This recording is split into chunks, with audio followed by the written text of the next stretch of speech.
Hi.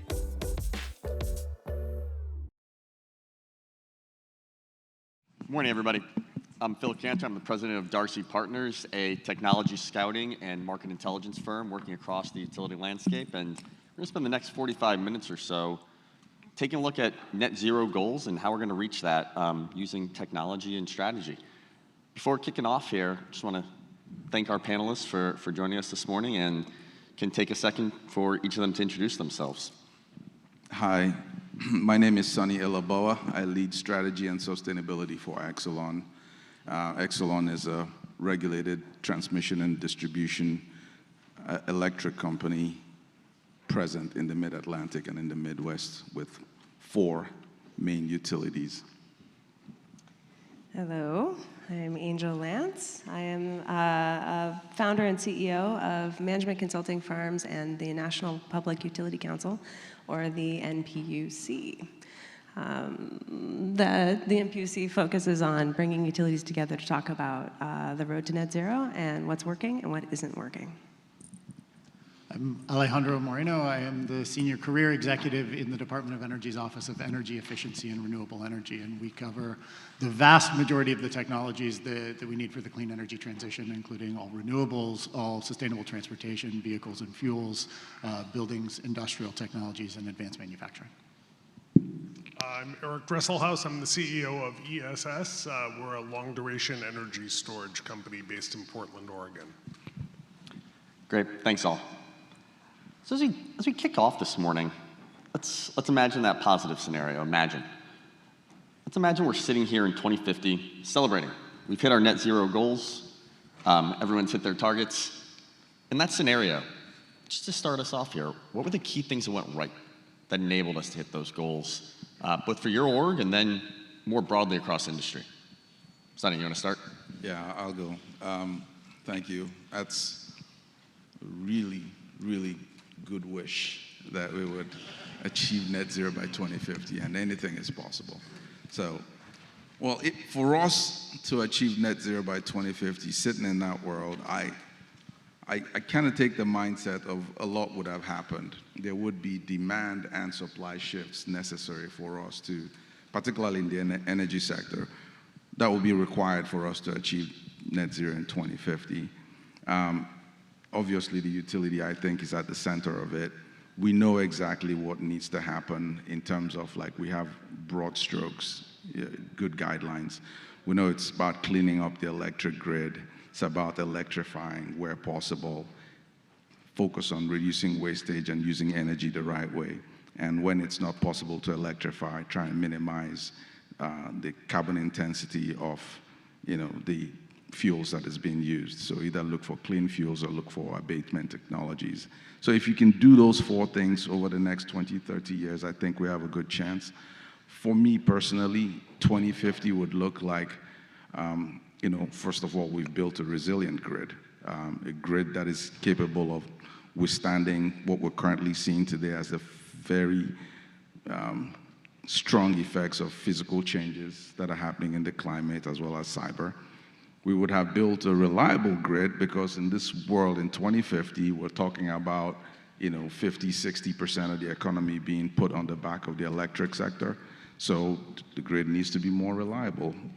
We definitely need to have ways to incorporate reliability as a core factor. We also need to ensure that the grid is more agile, able to incorporate new technologies, things that we would need to manage both the demand and supply shifts, things like energy storage, renewables, all the stuff that needs to go into, like, building, a more adaptable and agile grid necessary to deliver the future.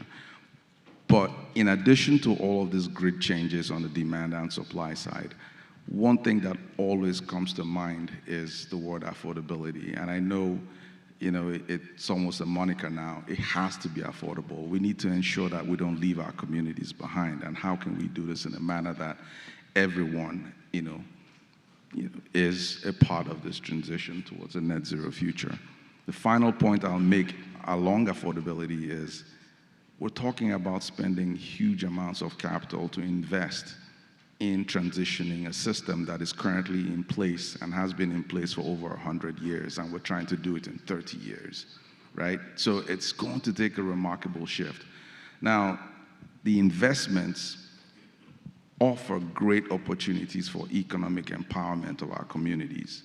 That money being spent needs to be spent in a manner that allows for us to create jobs, build resilient communities, carry people along in this future. So in addition to the physical infrastructure that would have changed, reliable, resilient, and flexible, we need to have vibrant communities in support of that. We need to have folks, customers who understand that the bills are affordable, they know what they're paying for, and it will essentially take everyone to get there.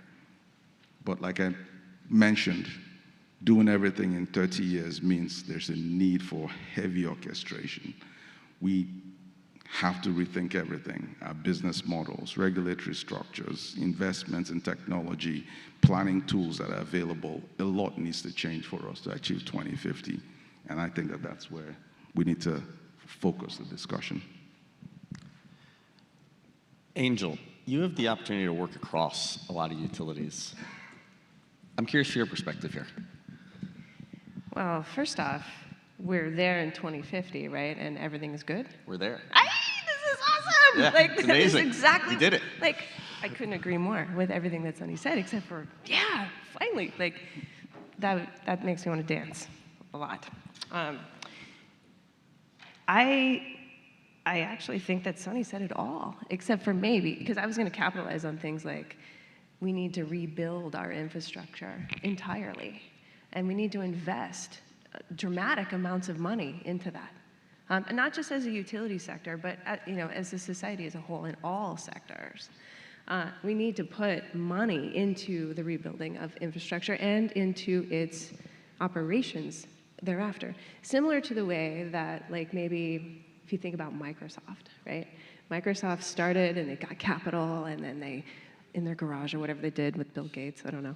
And then they were able to create something by building it with a new vision, right? And now that Microsoft thing runs our entire world. It's in every aspect of our lives. And I think if we can pour investment, not just commitment, but financial investment into the rebuilding of this infrastructure, what we will get as an ROI is all the stuff that Sunny mentioned, right? But we will also get, as a utility sector, a prominent place in the circular economy.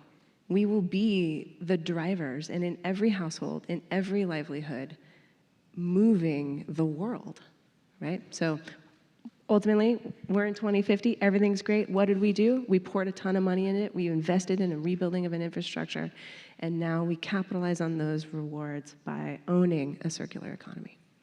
I think when we were talking ahead of this, Angel, one of the fascinating things that I think that you said was, this is really a giant change management problem. I'm curious to hear a little bit, like let's dive in and talk about that with the rest of the group here. Like, what is the change management process that happened to get this, to have us set our goal here? Well, change management is just about, well, first off, it's in every project. You start a project, whatever that project is, to do something differently or to have a different outcome than what you started with. And you do that by bringing people along and adopting inherently a new way of doing, or a new product, a new way of life, a new thought. And I really feel like the entire net zero, road to net zero, or even, well, just where we are as humanity today, is a giant change management project. We have to shift how it is that we apply ourselves to an economy, to our planet, to our societies, to our neighborhoods, to our families. And where that process starts is with good planning, good communication, buy-in, helping people be a part of the process, not throwing process at people, bringing people to be collaborative. Alejandro, to bring you and the DOE into this discussion, you told me when we were talking ahead of this that you're on a crusade to deepen partnerships with utilities, to understand the data and the tools that they need to plan the future system and how it's going to operate. So in our 2050 success scenario, aside from money, which I promise we'll get to, What were the key contributions from your office? Well, let me take a second to explain that crusade comment, because it's a pretty strong one, but I believe it. I mean, I think, Sunny, you articulated the vision and what needs to happen from a utility perspective incredibly well, and very much in line with what we see at DOE. There are two fundamental elements here. One is utilities will increasingly be the center of the show in the energy sector as more and more energy loads become electrified. But number two is that utilities really have to do things quite different. This power system is going to look different in every direction: generation, load, vulnerabilities. And from a DOE perspective, it is our job to give people like you, Sunny, and all the utilities here, and the folks who regulate you, the policymakers who set the rules by which you play, the information, the tools, and the technologies, so that you can play that role in the center of the energy system as effectively as possible. That's our fundamental mandate in the government. In our shop, to answer your question directly, Phil, we, in a way, we touch everything. Almost, again, if we're sitting here in 2050, all of our research has been successful. All the work that we support at the national labs, at universities, with innovators and entrepreneurs across the country, from hydrogen to electric vehicles. But let me highlight a couple of things that are a little bit outside that standard technology development work that we're most known for. Number one, I think one thing that has happened is that policymakers at a state and local level who are really setting the goals that govern utility decisions, by 2050, in our success scenario, they have learned a lot more about how utilities work and the constraints that utilities are under as you make your detailed plans and ultimately are stuck with implementing these high-level goals. This is a shameless plug for some of the work that we're doing to bring utilities and local governments together in the planning process through the National Renewable Energy Lab, a program called Clean Energy to Communities, to help develop planning and really help ensure that local governments understand what they are committing to, and that utilities are with them at the table in the development of those high-level goals. A second is really maybe the field validation of multiple different systems working together.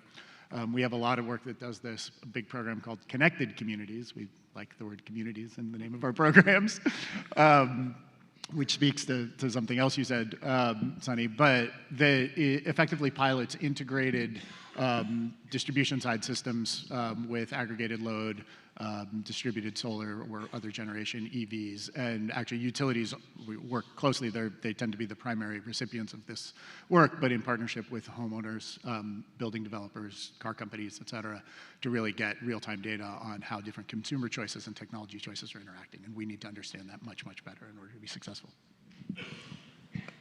Eric, you've got a unique perspective on this panel.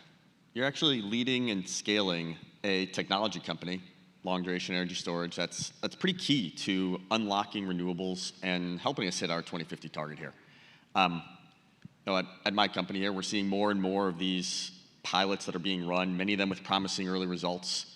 What are the barriers that are holding back large-scale rapid adoption? Or I guess to put it more positively, what are one or two examples of where you see things going right?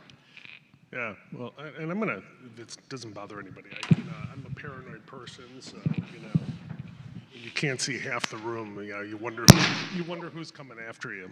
Well, and I'd say it's a couple of things. The first is, kind of playing off of what Sunny and Alejandro kind of kicked in on, is policy is really important. So everybody you talk to at a goal level will say, storage in general and long duration storage specifically, I hear this all the time, it's the holy grail of making the energy transition work, because people in a crowd like this tend to think the ordering of events is let's decarbonize, hopefully it doesn't cost too much, and golly, we have to keep the system reliable. And the actual answer is those three things in the reverse order. Right? When you go off and talk to people, the reliability, availability of the electricity system, particularly in a world where we're going to electrify everything, is actually the first thing people want. When I flip the switch, the lights come on. Oh, by the way, it has to be affordable, because what does it matter if it's not affordable? And then if you could not kill the planet along the way, that would be awesome. right? That's the way people think of it when you actually talk to electricity consumers. And so storage is a huge answer to how we're going to do all three of those things, right? That's the thing that's going to help keep the system reliable as we go through the transition.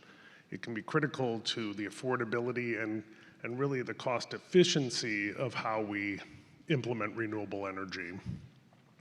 And of course, it enables us to do it all green. So what holds it back or what enables it? Policy. So I'll pick on a little bit of what both Alejandro and Sunny mentioned, which is if you get to that 2050 scenario and we're in the happy place and we've gotten there, everything that those guys, everybody here on the panel has said is going to be a part of it. It's a huge, complex problem. But if I had to pick one thing to double down on, it's that we got the policy right. Because if we don't get the policy right, then there won't be a plan. It'll remain an aspiration. And right now, where we are on decarbonization is the storms are coming.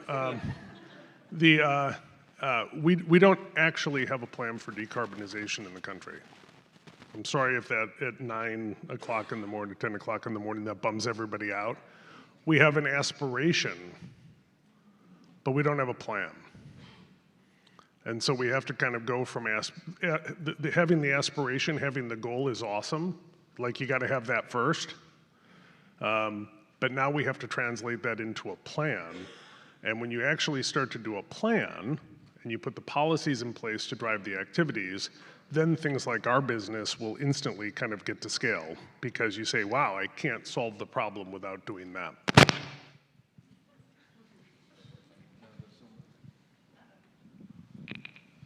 Was I the problem? There's so much I want to react to, and I don't know how much time we have, but what you're saying is exactly the challenge, Eric. A lot of what we've seen is there's a need for an ambitious statement, and policymakers usually set the ambition, this ambition out there, but there's never really a defined pathways on how to get there. And it's usually the managers of the ambition that have to define the pathways, which is why the utility is usually caught in the middle of it. I say I want net zero by 2050. Well, I have to look at a lot of things. What are the locally available resources? What is the nature and the available technology? How quickly are they mature? Do they mature? What is the cost component? And essentially, how do we harmonize all of this in a manner that makes the most sense? We usually call this type of work a pathway study. So depending on what you want, we can come up with a pathway that gets you there, and then we pick a path, and then we ultimately drive down that path. But you're raising a very important point, which is none of this happens if there's no adoption of that technology. And the technology itself gets adopted when it's mature and useful. So there is a need to balance that whole policy aspect, the technology maturity and the customer choice, which actually ends up like picking up those technology. And sitting in the middle of it is what drives the ability to transition effectively. Now, the government is doing everything it should do, in my view, put the right policy environment in place, underwrite as much risk as you can through funding, and then minimize friction, because a lot of the stuff that we talk about, the execution of some of this large projects will require things like permitting, getting things done, and reducing the friction along the lines for those things makes the most sense. But for technologies to actually come into play, you need to have everyone rowing in the same direction, and you need that balance. Ultimately, at least in my view, the role of the utility is, again, I'm just not only trying to speak my book, but we are basically a quasi-government arm to achieve policy decisions. So if my state says I want to get the net zero by 2045, I provide a social service in a non-discriminatory way. I invest in capital. I put capital to work, and I show you cost transparency so I can recover my capital. My only goal would be how to get you there in the most cost-efficient manner that allows our customers and all the key stakeholders to participate in that. And I think that that's where we need to continue to think about this push towards decarbonization and all the impact that it could have on all the different parties. And finally, to your point on storage, I do think that it's such, we've been talking about storage, hydrogen as potential game changers, like battery storages and hydrogen as potential game changers. There's a reason why those technologies are permanently on the cusp and trying to scale up. I do think that breaking that challenge takes a whole ecosystem. You could do it through subsidies, but you could create an industry that could be reliant on that, and you don't want that. So the most important thing is, how do you unlock new value streams? And that's what I meant by saying there needs to be a shift in our supply and our demand side.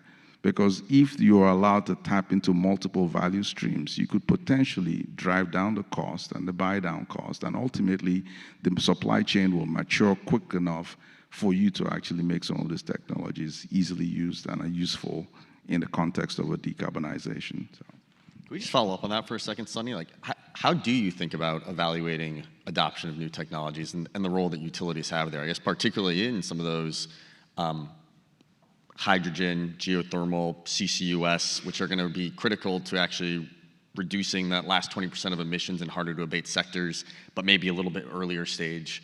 What is your role? Yeah, we think about it. First of all, you have to play your position, right? That's how I think about it. Our position is, we know we're not a research facility. We also know that there are lots of people like Eric out there doing great things. So how do we create an ecosystem where everyone can thrive? So from the utility perspective, the first thing we do is at least from an Exelon perspective, we created a vision. We look at what will the future energy system need. We know we need long-term storage. We know we probably need clean fuels. We essentially map out where we think that the technology gaps are. That's step number one. Step number two is to ask the question, what exactly is holding back the acceleration or adoption of these technologies if they're not present here today? And who are the key people to know? So we start developing relationships with ecosystem partners. That's when we go into like the national labs, we go into like schools, we figure out like startups that are doing things. That's step number two. Because we actually realize that there's benefit to what I will call commercialized research, we also join our industry groups like EPRI and all the other ones where we can actually socialize the cost of this research. That's, embedded in step number two. But then step number three, which is where we actually play the biggest role, is in the commercial deployment of pilots for things that have been significantly de-risked. And we think that there's an opportunity for us to have a safe learning for on-field replication of things that we've seen as bench studies.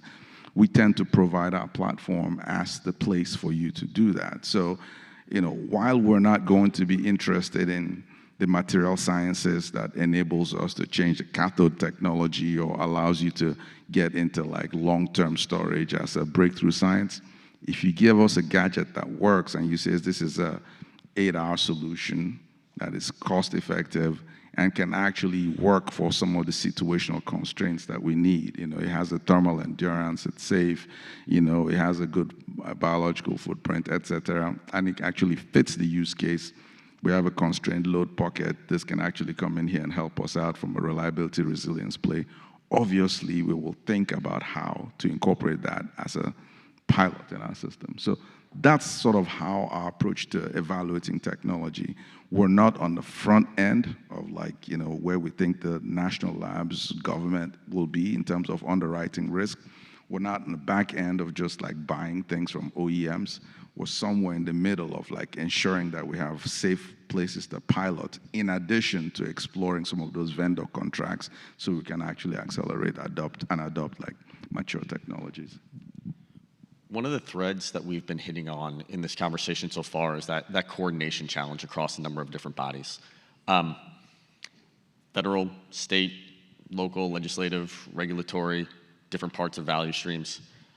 Alejandro, I guess going back a little bit to one of the things that you were talking about early on, what's the role of the DOE in helping to manage this coordination challenge?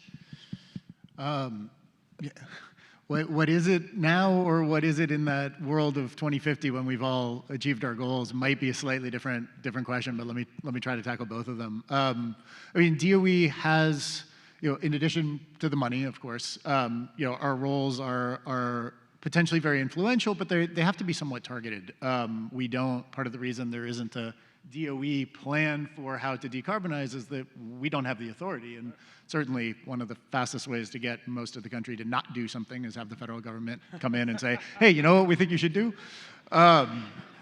So we do have to be very, very thoughtful and somewhat delicate in what I'm going to say now. But a big part of what we can do, in addition to sort of the high-level principles and goals and exhortations, is play a convening role. And we've done that with quite a lot of success in many different areas, and they may be far beyond what you think of. My very first job in the government was convening between the wind industry and the bat and bird conservation industry, and actually made huge progress in developing both regulatory standards, standards for guiding the studies that needed to be done, and also technology standards to help the avoidance of bats and birds, which have been key issues, particularly still on offshore.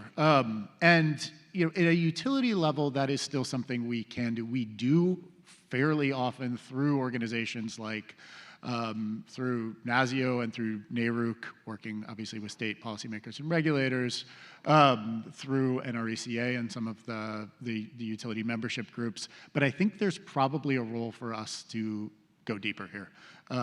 We're doing it in individual projects like the one I mentioned, but I don't think we have put together a platform that systematically brings together utilities, regulators, state policymakers, local policymakers in ways that I'd be very interested to hear from others if you think is helpful.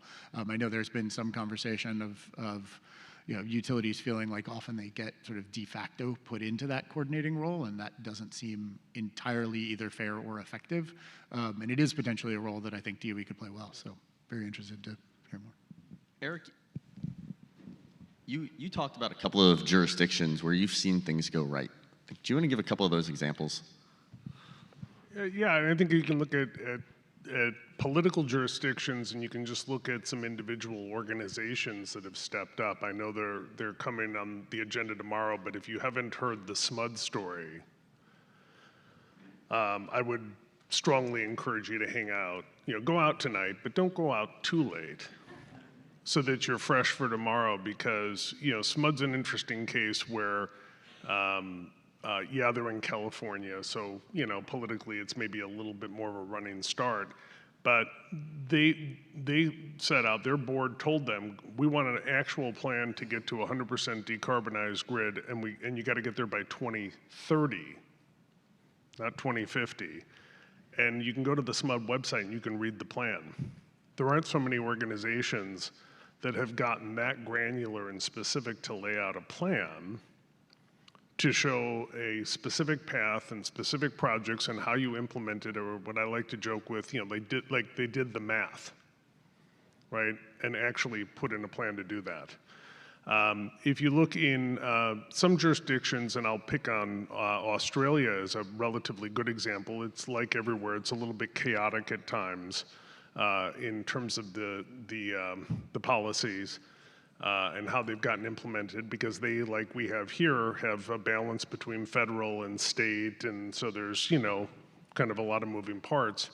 But that's a good example of places to look at too. And then the third one I'd throw out, and I think it's more of a cautionary tale in some ways.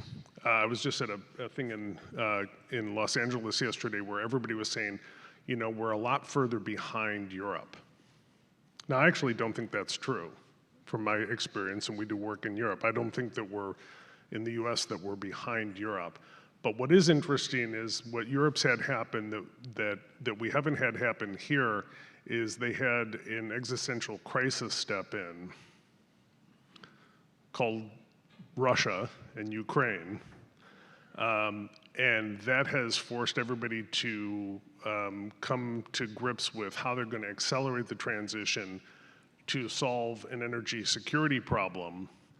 And I think for the last 20 years, they thought they were marching towards a decarbonization agenda, and now they're on an energy security agenda that has fundamentally changed the way the politics are working, and the policy making as a result is kicking in. So they say what measures gets done. Angel, you are an expert in planning and managing large-scale infrastructure projects. What are those key KPIs that we should be measuring on both that project level and on the broader system level to see that we're on track, or that we're not? Well, Alejandro and I were talking yesterday, and I was very focused on numbers, so I get very excited about this topic. KPIs and management of measurement and measurement of management. For starters, I want to say that I agree wholeheartedly with most of the things that Eric is talking about in terms of policy. And I'll wrap that into KPIs in a second. But ultimately, if we're in 2050 and things have gone right and we have some KPIs in play, what are they? For starters, I think we'd have to agree that 2050 was the goal. And right now, everybody has different ideas of what the goal is. Utilities have different, like SMUD 2030, like Exelon 2050, like lots of different goals. And if we're on the road to net zero, that has a numeric value to it, and we all have to kind of agree that that's what we're working backward from. We don't just have to do that within the utility industry. We need to do that as a society, and we need to do it internationally. Luckily, though, we're on our way. Europe right now, bringing up Europe, thank you, Eric, has published a set of metrics that we can start to work with. The SEC is working with some of those metrics now. There are 12 of them. They're in something called the CSRD, Corporate Sustainability Reporting Directive, I think. And those 12 metrics are broken out into roughly, 4 or 5 categories. So there's 4 for environmental, there's 4 for societal or social, there's 3 for government, and there's 2, I think, for a category called economic. Of the 4 that are environmentally related, they, I think, really encapsulate the things that we can measure and help substantiate that plan that we don't have. I agree with you, Eric. We don't have a plan. We need to make a plan and then execute on it. But those 4 measurements are these. The first one starts with emissions, calculating emissions. The second one is around energy usage. The third one is around water, its consumption and its management.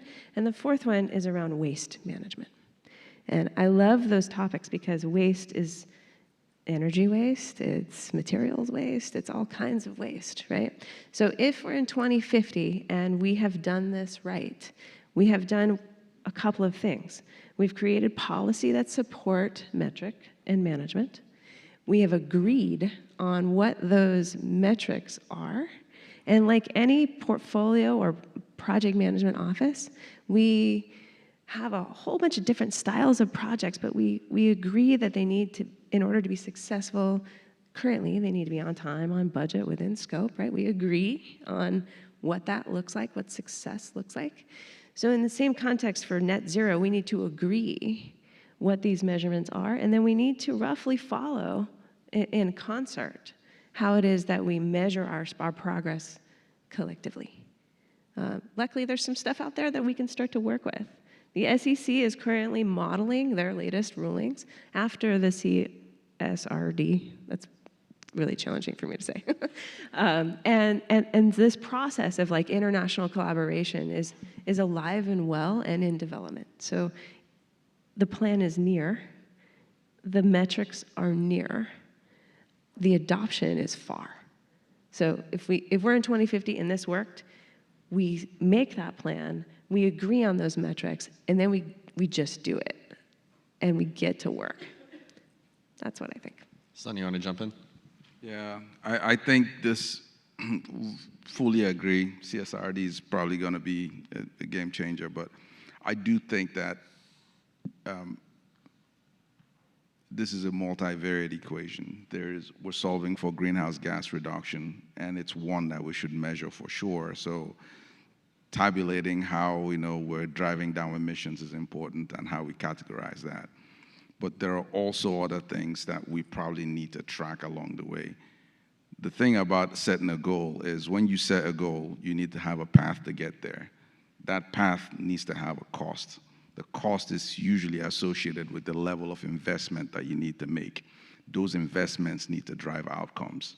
So if you follow that logic, you almost have to say, for every investment I make, here's the outcome I'm trying to drive, and therefore this is what I should be measuring. Now, in that logic, in my world, we have traditional metrics like, okay, we want to drive resilience because we think we have to adapt to physical changes. Here are the resilience metrics, and here's how my spend moves that. We want to drive adoption of new technologies. Here's the investment. Here's how you measure it, whether it's number of, take anything, transportation, EVs on the road, things like that. You have those things. But I want to caution that the traditional ways and the metrics that we set today may not be the metrics we need for 2050. And I don't think it's necessary for us to be fully anchored on things that we're measuring today and think that that's the best way to do it. I do think that there's a need for us to think about developing new metrics.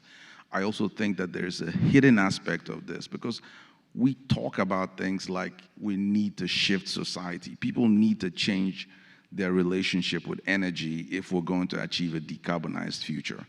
How do you shift society and how do you measure what the societal impact is? So we talk about building equity into this transition process. The different forms of equity, there's recognition and restoration, where you know that your actions in the past have resulted in inequities and you need to restore that. Well, how do you measure that? There's equity around ensuring that everyone gets the cost and the benefits in their fair share, which we call distributive equity. How do you ensure you measure that? There's procedural equity, where you need to make sure people have a voice and a say in how the transition affects them. How do you measure that? How do you measure stakeholder engagement in this process? It's not just the tangible things like we have X number of cars on the road, or we have X number of charging stations, or we have hydrogen hubs, etc. It's also the people involved. How have we changed their lives, and how have we measured the impact of all of this spend on that? And we need to figure out the right metrics for those, because those metrics don't exist today, because we've never been faced with this challenge until the last couple of years when we became more aware of it, and we're working with systems that are 100 years old, trying to solve a problem that is 30 years in the making, and we're already behind the 8 ball. So I'll get off my podium, sorry. No, I love that, Sonny. And speaking of actually driving change in the next 30 years, that is 100 years in the making, I think it's probably the right time to move to money. Alejandro, and one of the key things that came up, talking to each of our co-panelists, talking to others around the conference, is the role that the DOE has in the various funding mechanisms that are going to provide capital to de-risk the infrastructure and technology investments that we need to make. And when you really dig in here, you hear two things. You hear fear and hope.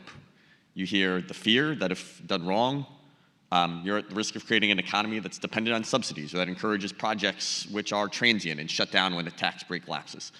But on the other hand, there's hope that if it's done right, you kickstart a supply chain, strong enough proof points that you create a flywheel. How do we make sure we end up on that flywheel?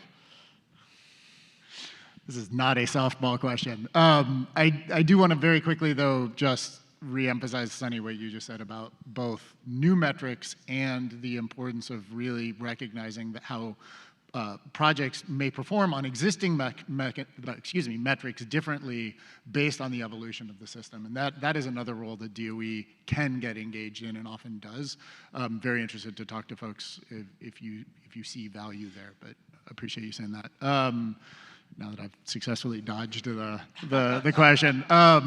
No, I mean, the balance on policy design is and particularly incentives, is critical, and it's something we think about every day. I am not going to pretend for a second that we have a crystal ball and can get that right every time. I will say, another way of dodging the question, that ultimately DOE is rarely the responsible entity for the final rules. That said, we tend to have a lot of role in the detailed design, and we appreciate that. And there are many different ways in which you can sort of get spun off that flywheel, right? One, particularly, we have a number of policies now that were in place with the IRA to try to rebuild U.S. supply chains, or at least to try to ensure that there's some diversification of supply chains. They're not all concentrated in one particular place.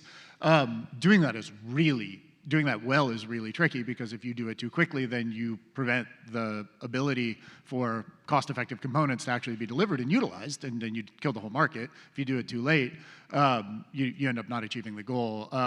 I think if you look at the manufacturing PTC, for example, we're pretty confident that we struck that balance right, and we are, because we spent about 2 years researching every single market segment and understanding exactly what numbers would be most effective there. Now, things may change.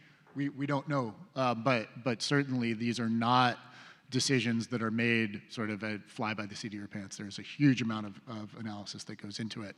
But there's also other ways you can sort of go wrong, and certainly by creating demand for something, or creating a supply for something that doesn't necessarily have demand. And that's really where, from my perspective, R&D comes in. You look at some of the huge amount of money that the government is spending on accelerating hydrogen supply, for example. We know that demand needs to increase, and we know right now that clean hydrogen is not cost competitive with traditional forms of generation. That's why we have a tremendous amount of R&D, including in the bill right now, to bring down both electrolysis costs, to look at non-electrolysis, other mechanisms of generation to reduce fuel cell costs, increase fuel cell performance, and to develop new materials and mechanisms for storage and delivery, right? All of those need to succeed in order to get to a point where, by the time the subsidies roll off, you have clean hydrogen, that it is cost competitive, and you have a stable, durable market. Eric, I saw that you wanted to jump in. We'll just say that we're going to move to audience Q&A after this, and we have time for a couple of questions here. And so if anybody wants to jump up to one of the couple of microphones we've got, please take this opportunity to do so. And Eric, you want to close us out? I was just going to say, and on behalf of hopefully everybody in the audience, I think the scope, every 4 years or so you get a new DOE, right? Because the policy change, says the career guy. I'm going to argue this is the best DOE we've ever had. Fight me. Right? Because, seriously, a little round of applause. The sheer scope and magnitude of what this current group of folks working at DOE under Secretary Granholm's leadership has taken on is daunting. It's a ton. And I think it highlights the complexity of kind of really what our whole conversation up here on the board is about, which is it's early stage, it's R&D, it's policy, it's kind of using the one thing you didn't mention, which I think is one of DOE's great assets, is it's a bully pulpit, right? If you haven't read about the various Earthshot initiatives that have gotten highlighted out of the DOE, I think it's great because it kind of helps it puts a little pointer up on the wall and says, let's go there. I want to invite the audience. I've been sitting up here for 45 minutes asking questions. Want to ask if any of you guys have some. Hi, I've got a quick one. As we look to the future and we look to net zero renewable energy, are small nuclear reactors going to be considered renewable energy? Sonny, you want to take that? I don't know why you call my name. I don't have a dog in that fight anymore. Listen, I will answer the question because I fundamentally, yes. I do think every non-emitting resource is going to be critical. Small modular reactors will be needed. I do think that as you reimagine the energy system of the future, you do need clean base load. And we have an aging fleet of existing nukes. It needs to be replaced. Small modular reactors have the benefit of being able to be right-sized. They have improved technologies around safety. And they also, because they're modular, means you can ramp them up a little bit easier than the traditional, relatively inflexible, huge nukes that we have today. So I think that they're definitely part of the solution, without a doubt. The real question has always been, for every transition, for every ambition you have, there's a cost. So how essentially can you ensure that this technology stacks up with all the other available technologies to get to at least societal cost for a decarbonization priority? The cost might go beyond just the actual cost of the technology, but also the cost of society. And those are the things that we need to figure out. But for sure, in most modules that you'll see, SMR will basically be considered, along with things like CCUS. As much as it's not popular, if you can find ways to combust fuel and abate, the emissions impact of it, it should definitely be considered. So at least that's my view. Angel, did you want to build on that? Well, I'm sitting here in violent agreement with almost everything that Sunny is saying. Almost. In that, especially with some of the lexicon and the words that you're using, like reimagine. Like the tagline of what we're doing here is energy thought and reimagining things. And as we talk about policy and we talk about economy and we talk about how we navigate this in order to be effective, one of the ways that we navigate it is that we get entrepreneurial and we spend the money. We invest the money. We change and break the existing system. We're not going to be able to transition utilizing the same tools that we are using now. It doesn't fit, it doesn't work. We have to get a different path. The conventional economy and how utilities have played in that economy and how the government has played in that economy has worked very well to get us where we are. That's fantastic. But we don't want to be where we are. We need to be somewhere else. And I think Einstein has a quote about that. So I am in violent agreement with what Sunny has to say, maybe except for in one maybe scandalous way, which is, yes, things need to be affordable, but maybe not at first.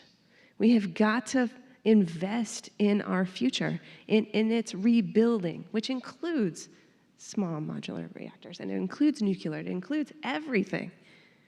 Reimagined, put in the ice cream thing and shake it around. You know that horrible ice cream thing that they torture mothers with? You know the one? We've got to do that, and we've got to do it with an entrepreneurial spirit. That's how we got here, and it's what we have to do now to move forward. All right, I know audience has questions, but I'll just pop this out there. You can't, at least my principle, you can't create an economic challenge or socio-economic challenge while trying to solve an environmental challenge. So affordability needs to be, like, you need to ask the question, who's going to pay for it and can they afford it? Because I do think that that's going to be a huge part of the discussion. Now, I'm not saying it is the only thing that we have to solve for, but I do think that the cost aspect needs to work. And I think that's the question that was asked of Alejandro. I'll give an example of where policy works. We had PTCs in place and ITCs for wind. All of a sudden, the supply chain matured, the cost came down, it became ubiquitous. That industry stands on its own. You could argue the same thing for solar. You know, you have ambitious goals, you have a government backing, you have ways to underwrite the technology, the supply chain catches up and you get a success. But you also have these ambitious comments like one of the states will operate in and said, hey, we want 300,000 electric vehicles on the road by 2025. We're sitting here in 2024, you have only 95,000. Well, why is that? Well, you don't have infrastructure. The customers don't have choice because there are not enough vehicles. They don't trust the technology. They have range anxiety, et cetera. So there are many ways where sometimes the cost, the affordability, the social factors become equally as important as the actual goal itself. And you have to carry society along in decarbonization. I strongly support SMRs. I strongly support all of this technology. As long as we go in eyes wide open that this is the cost, this is how it will be socialized, this is who's going to pay for it, and everyone is okay with it. And hey, the value chain is going to mature for the cost to come down, and people can buy into that. Then I think we should do that all day long. Could you say the same for AI? In more ways, because I do think that AI is here, and I do think that if you look at the adoption of digital technologies, it is on a completely different time scale than physical technologies. You're talking about something that needs to be built. You have to talk about maturing. It's completely different for like, value chains. The electrification that we're talking about right now took 60 years in the US for homes to be electrified. 60 years.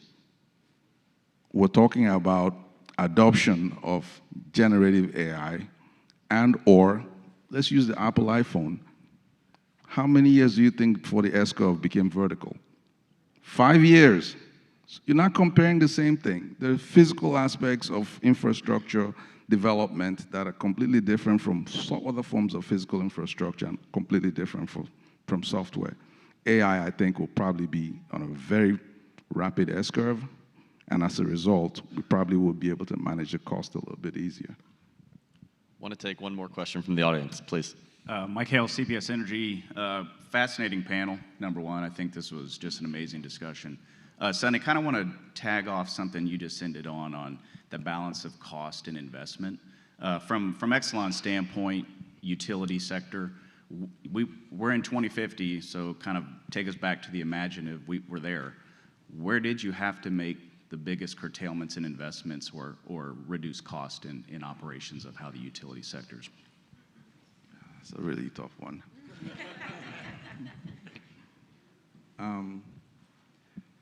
I do think that as we think about 2050, one of the biggest things that we've talked about in the tripod is, I call it the tripod because it's like clean grid, electrification, energy efficiency, 3 legs of one stool, and then clean fuels on the back end. If we can help with managing grid flexibility and driving efficiency at the same time, it might essentially help us with cost management. I say this because the grid as it currently exists is sized to peak events.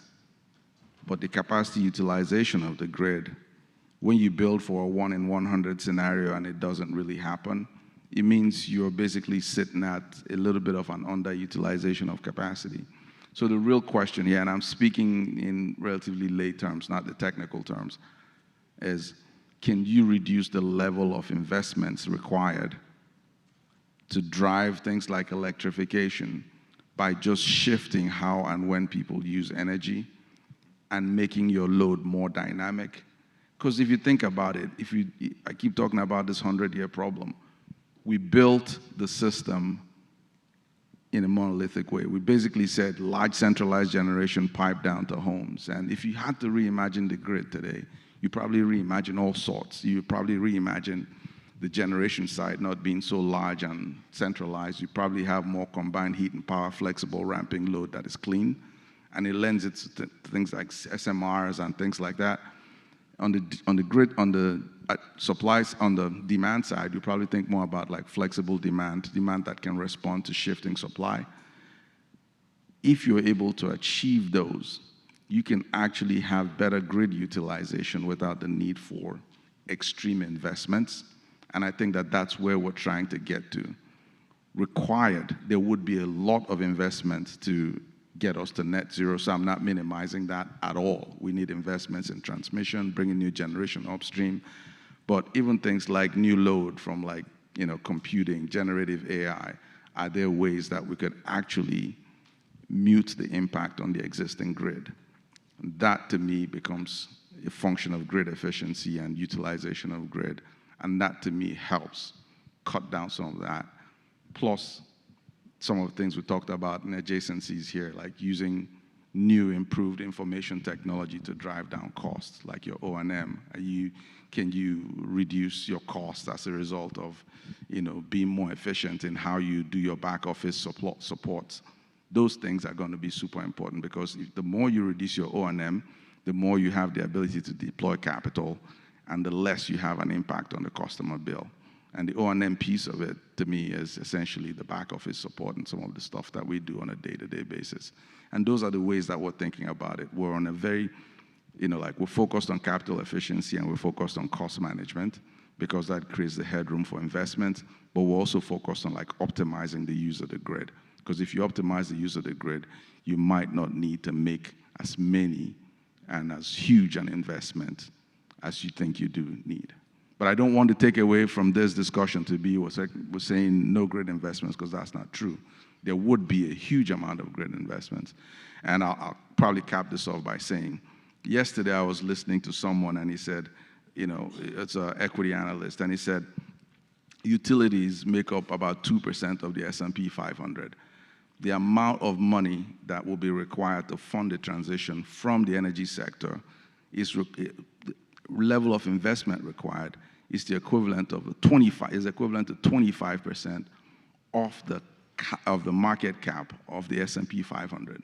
So you're essentially looking for a small fragment, 2%, trying to raise 25% of capital. So we're talking about 100 times the size of investment that you need from the current market cap. And how is that going to be possible? Those are the questions that we'll have to fundamentally grapple with. And how do you minimize that and make sure it doesn't show up on the backs of the less economically fortunate? That's the question about the transition to me. I think that wraps it here. I want to thank our panelists here. I want to thank the audience.